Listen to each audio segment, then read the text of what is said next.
پنجاب کے مختلف علاقوں میں شدید دھند، موٹر وے کے مختلف سیکشنز اور انٹرچینجز ٹریفک کے لیے بند۔ شدید دھند کے باعث اسلام آباد سے لاہور تک موٹر وے بند کر دی گئی۔ سالٹ رینج کلر کہار سے اسلام آباد جانے کے لیے موٹر وے کھل گئی۔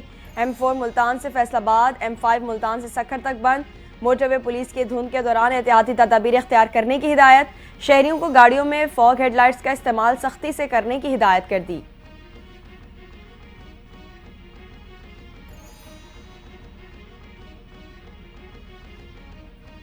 بانی پی ٹی آئی ملنا چاہیں گے تو بھی سوچوں گا۔ بانی پی ٹی آئی کا باضابطہ کوئی پیغام نہیں ملا۔ پی ٹی آئی سے وفاق میں ورکنگ ریلیشن ہے۔ جے یو آئی فے کے سربراہ مولانا فضل الرحمان کی گفتگو۔ کہا گلہ ہے عام انتخابات 2024 میں ہمیں لیول پلینگ فیلڈ نہیں دی گئی۔ انتخابات میں کچھ لوگ استعمال ہوئے، ہم نے استعمال ہونے سے انکار کر دیا۔ مدارس کی رجسٹریشن پر طے شدہ معاملات کو خواہ مخواہ چھڑا گیا۔ معاملہ خوش اسلوبی سے حل ہو رہا ہے۔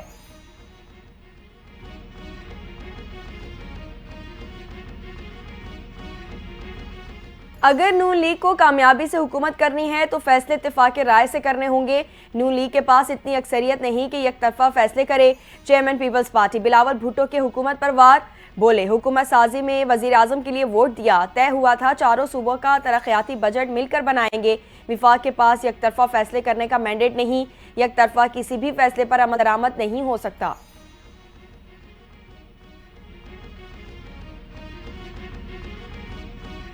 اسلام آباد میں جماعت اسلامی آج غزہ ملین مارچ کرے گی۔ امیر جماعت اسلامی پاکستان حافظ نعیم الرحمان کہتے ہیں ملین مارچ میں بڑی تعداد میں لوگ شریک ہوں گے۔ پاکستان نے ہمیشہ فلسطین کے مسئلے کو اپنا مسئلہ سمجھا۔ ایک طرفہ انتظامیہ مارچ کی اجازت دیتی ہے اور دوسری طرف تنگ بھی کیا جاتا ہے۔ ملین مارچ طے شدہ شیڈول کے مطابق ہوگا۔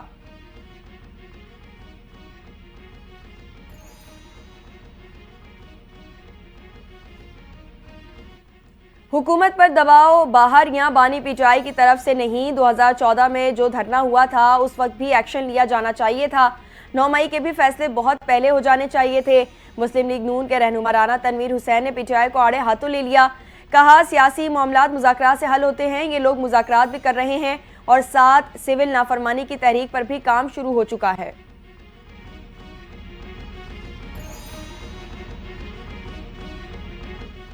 بیرون ملک مقیم پاکستانیوں کی ترسیلات زر میں مزید اضافہ۔ 2024 میں ترسیلات زر 31% بڑھ گئی۔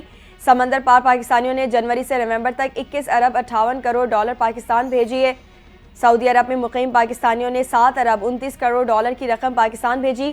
متحدہ عرب امارات سے 6 ارب 15 کروڑ ڈالر کی ترسیلات زر پاکستان آئیں۔ برطانیہ میں مقیم پاکستانیوں نے 4 ارب 71 کروڑ ڈالر، یورپی یونین سے 3 ارب 61 کروڑ ڈالر پاکستان بھیجے گئے۔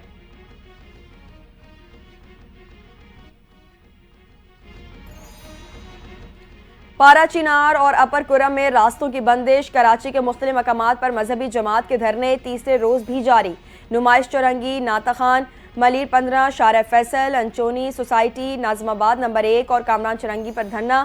یونیورسٹی روڈ، اتوار بازار، سوجانی ٹاؤن، نیشنل ہائی وے اور 5 اسٹار چرنگی پر بھی دھرنے۔ دھرنوں کے باعث کراچی میں مختلف سڑکیں بند، ٹریفک کے شدید دباؤ سے شہریوں کو پریشانی۔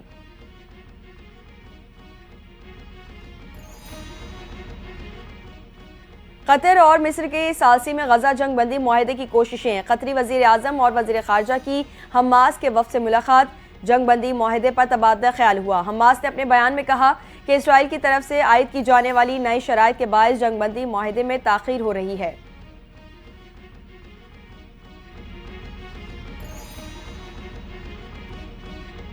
ٹک ٹاک پر پابندی لگانے سے متعلق قانون کے نفاذ کو مؤخر کیا جائے گا۔ نومنتخب امریکی صدر ڈونلڈ ٹرمپ کی امریکی سپریم کورٹ سے درخواست۔ ڈونلڈ ٹرمپ کہتے ہیں صدارت کے عہدے کا حلف اٹھانے کے بعد ان کے پاس اس مسئلے کے سیاسی حل کے لیے وقت ہو۔ امریکی عدالت معاملے پر 10 جنوری کو سماعت کرے گی۔ نومنتخب صدر ٹرمپ 20 جنوری کو اپنا عہدہ سنبھالیں گے۔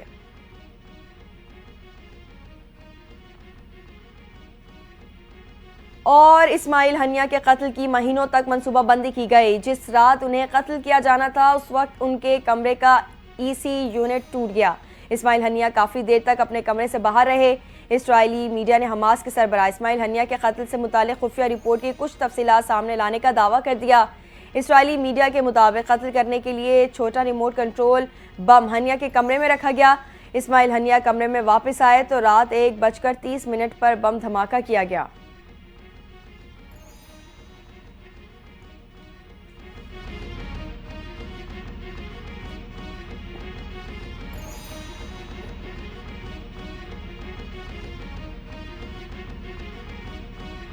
السلام علیکم، NTA نیوز کے ساتھ میں ہوں عرفان ساری۔ ہیڈ لائنز آپ نے ملاحظہ کی۔